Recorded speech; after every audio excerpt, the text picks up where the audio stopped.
Imagine you wake up one morning, look in the mirror, and suddenly realize something unsettling. Your face has changed. The skin is softer. Lines stay a moment longer when you smile. A few stubborn grey hairs refuse to lie flat. And for a split second, your chest tightens. Is this it? Is this the slow ending of everything you used to be? What if I told you it's the exact opposite?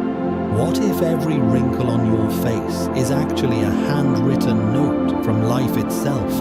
What if the stiffness in your knees is not a punishment, but a bell quietly calling you deeper into wisdom?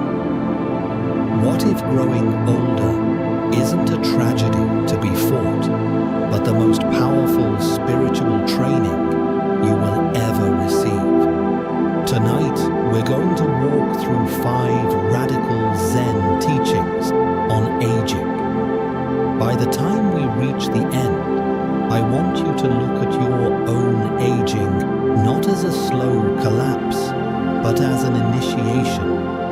Not something happening to you, something awakening through you. So take a slow breath. Feel the weight of your body where you are sitting or lying down. Notice the way your chest rises, the way it falls. You and time, breathing together. Our journey begins with a bowl. Many years ago, there was an elderly woman who practiced Zen in a very quiet way. No one would have called her a master. She didn't teach in temples. She didn't write books. She simply lived with a certain clarity. In her kitchen, she kept a small porcelain bowl. It wasn't fancy, no gold, no ornate patterns, white, simple, and cracked. A long, jagged line ran across its side like a tiny mountain range. One day, her grandson came to visit. He was young, successful, always in a hurry. He noticed the bowl when she poured him tea. "Grandma," he said, "you really should replace that. You can afford a new one. This one looks broken." She looked at the bowl for a long moment. Her fingers gently traced the crack. "Do you know when this happened?" she asked. He shook his head. "The night your grandfather died," she said softly. "I dropped it. I thought it was finished. But when I picked it up and saw this crack, something in me understood." She held the bowl up to the light. The afternoon sun caught the broken line, and for just a second, it seemed to glow. "This," she said, "is exactly how my heart felt. Open, exposed. Not what I wanted, not what I chose, but that crack made room for something new. More tenderness, more patience, more understanding for other people's pain." She smiled and placed the bowl between them. "If I throw away everything that has been touched by life, I throw away most of what is truly precious. My face, my body, my memories. This bowl." The grandson lifted the bowl and looked closely at the imperfection. The tea inside was the same, but somehow drinking from the cracked bowl felt different, more real, more honest. The first Zen teaching on aging is hidden there in that tiny kitchen. Stop trying to be unbroken. You are not a showroom object. You are not meant to stay smooth, flawless, untouched. Zen doesn't ask you to be perfect. It invites you to be true. Your wrinkles are not mistakes. They are records, evidence that you have laughed, that you have worried, that you have spent nights awake holding someone's hand through their pain. Your scars are maps of where you've been. Your grey hairs are threads of moonlight the years have quietly woven into you. The more you fight the cracks, the more brittle you become. The more you accept them, the more light can move through you. So the next time you see a new line on your face, try something small. Instead of thinking, "I'm getting old," whisper to yourself, "Here is another place where life has touched me." That tiny shift is where freedom begins. But of course, the fear runs deeper than a few lines in the mirror, doesn't it? It's not just the crack in the bowl. It's the sense that everything is slipping. Seasons passing, roles changing, people leaving. A friend doesn't call as often. Your parents need your help now. Your career, once full of growth and motion, starts to slow down. You begin to hear words like retirement, downsizing, age bracket. It can feel like you're standing in a forest in late autumn, leaves falling all around you, color draining from the trees, a soft sinking silence. One monk once felt exactly that. As the story goes, he walked through the maple trees of his temple grounds, watching the leaves drop one after another. Each one felt like a tiny funeral. He went to his teacher and said, "Master, I feel so sad. Everything is dying. Everything is ending. I don't know how to bear it." The teacher didn't answer. Instead, he asked the monk to help him rake the yard. They worked in silence.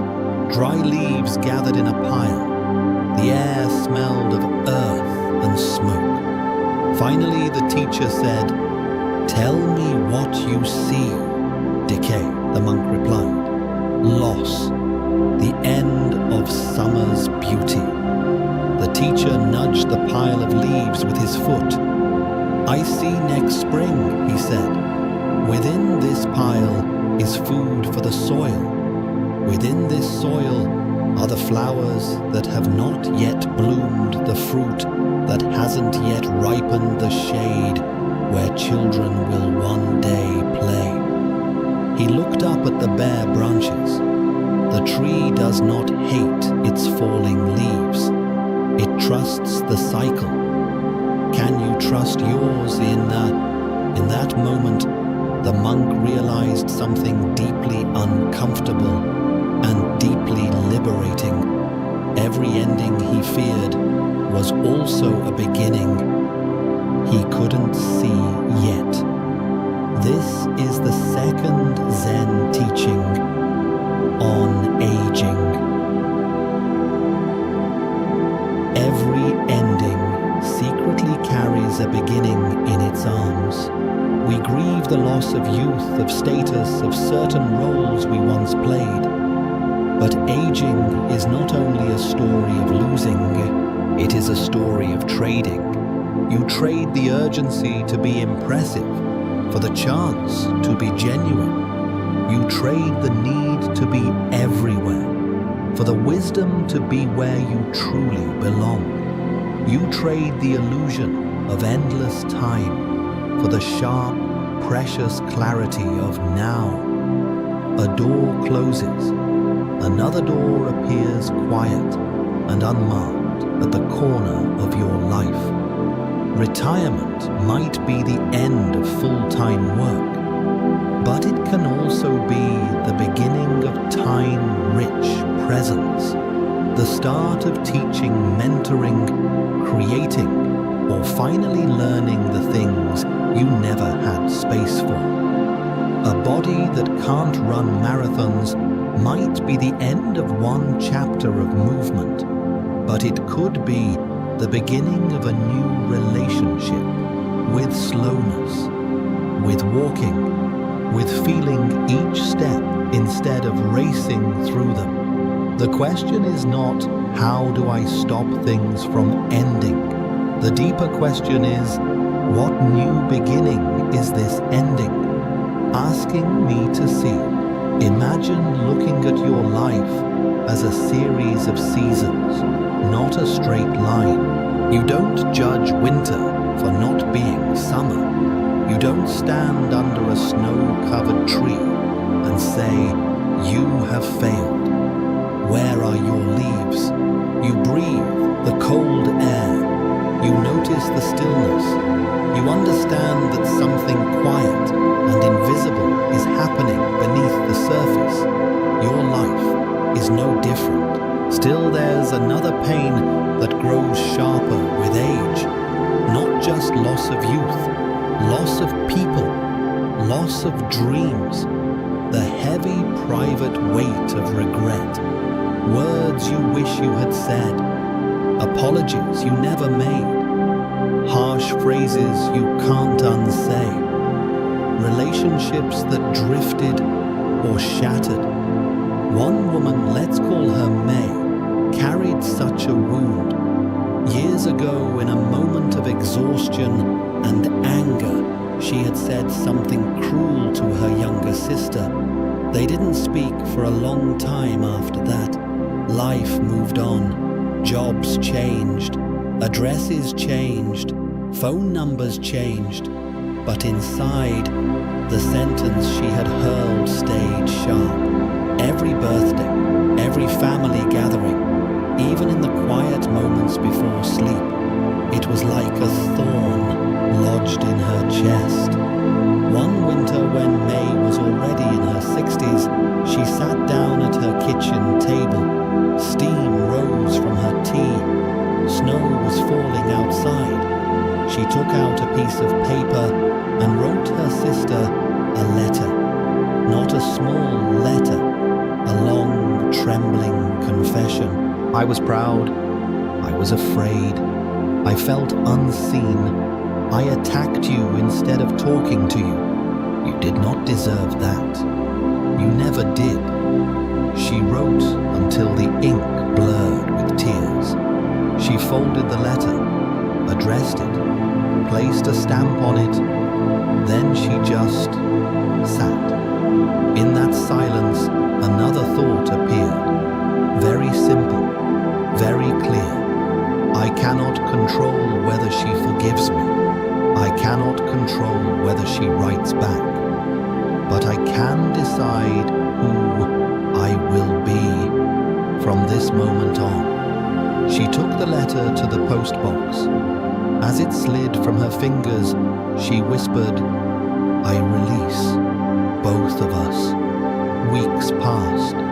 No reply. Spring began. One morning she opened her mailbox and found a small envelope. Her sister had written back. The letter was short. I've been waiting for this. I was hurt, but I've always loved you. Let's begin again. They did not erase the past. They transformed their relationship through it. This is the third Zen teaching on aging. Let compassion grow faster than your bitterness. The older you become, the more chances you have to be wounded by other people, by life, by your own choices. Each wound gives you two possible directions. One path is hardening. You can become sharp, cynical, always on guard. You tell yourself it's wisdom, but it's actually armor. The other path is softening. You use your pain to understand other people's pain.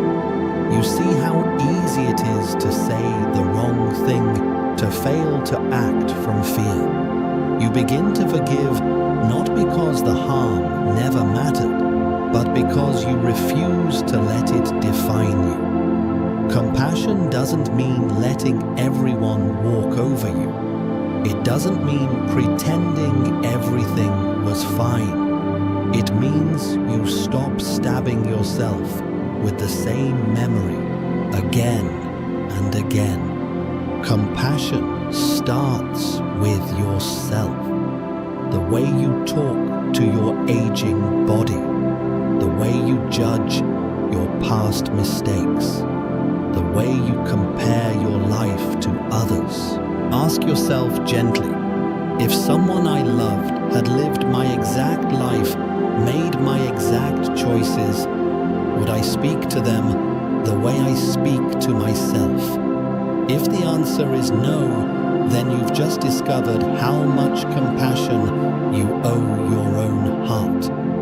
From there, compassion can widen. It can reach toward friends, toward strangers, even toward those who hurt you, without letting them continue to hurt you. The more years you carry, the more power you have to turn those years into empathy. To become the person who can sit beside another in their pain and say, I don't have all the answers, but I understand something of this, and I'm here. That is not weakness. That is the quiet authority of a soul that has walked through fire and did not come out ashamed. But even with compassion, one fear still stands in the doorway, like a shadow, the unknown. As you age, uncertainty stops being a theory and becomes a daily experience. You don't know how long your health will hold. You don't know how long the people you love will be here. You don't know how much time remains for all the things you still hope to do. The mind wants guarantees. Zen offers something different. There was once an old gardener who worked at a small temple. He moved slowly with care, bending down to the earth day after day. One afternoon, a young visitor asked him, "Why do you plant so many trees? You're old. You might not live to see them fully grown." The gardener laughed softly. "I don't plant them because I'm sure," he said. "I plant them because I trust. Trust what the visitor pressed. I trust that my part is to prepare the soil plant, the seed, give water, give light. What happens after? That is not mine to control." He picked up a tiny seed, held it up between two fingers. "Isn't it strange?" he continued. "This seed carries the possibility of a tree-shade bird's nest's fruit, but it also might dry out, or be eaten, or be cut down one day." He gently pressed the seed into the earth. "If I refused to plant it until I had a guarantee, nothing would ever grow." This is the fourth Zen teaching on aging. Accept that you are the gardener, not the weather. Acceptance is not a passive collapse. It's not sighing, "Oh well, I guess there's nothing I can do," and giving up. Acceptance is deeply active. You look honestly at what is in your control and what is not. You take responsibility for your part. You stop trying to control everyone else's part. You cannot control the passage of time, but you can choose what you feed your mind each day.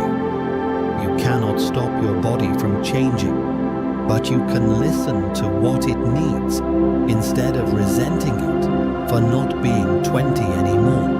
You cannot make people stay, but you can love them fully while they are here and bless them when they go. There is a kind of peace that only appears when you stop wrestling with the inevitable. Aging will happen whether you approve or not. The question is not, how do I stop this? The question is, how do I walk with this, wide awake. Try this small practice.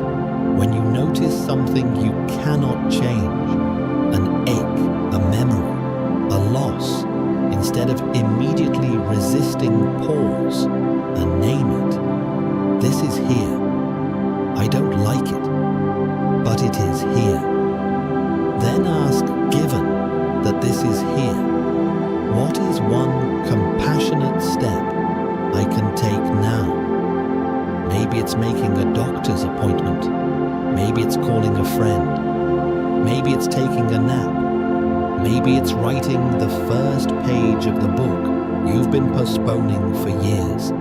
Acceptance doesn't shrink your life. It frees the energy that was trapped in denial and pours it into honest living. And still behind all of this, one final question keeps echoing in the background of the mind. What is the point? If everything changes, if we can't hold on to anything forever, if even our own bodies will one day be left behind, why bother? Why keep caring? Trying loving Zen doesn't answer this with a formula. It offers something much stranger. Imagine you're sitting in a small boat drifting along a wide river. The current is gentle. The sunlight makes a path on the water. For a moment, you feel perfectly at ease. Then out of nowhere, another boat slams into yours.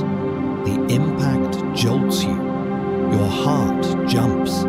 Anger flashes up fast. Who is the idiot steering that thing, you think?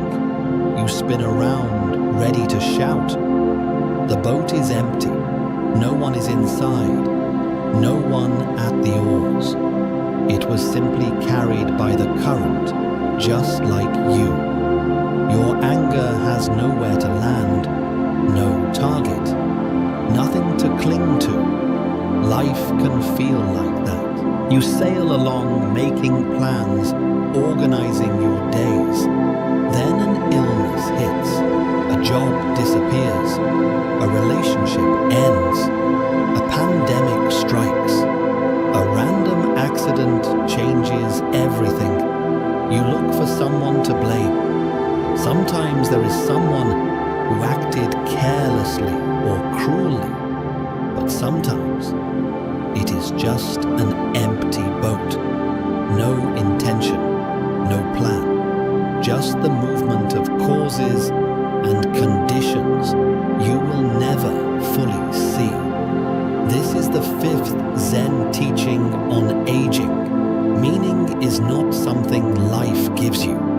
It is something you create in how you respond. The older you get, the more empty boats you encounter. Moments that feel unfair. Changes you didn't choose. Outcomes you would never have scripted.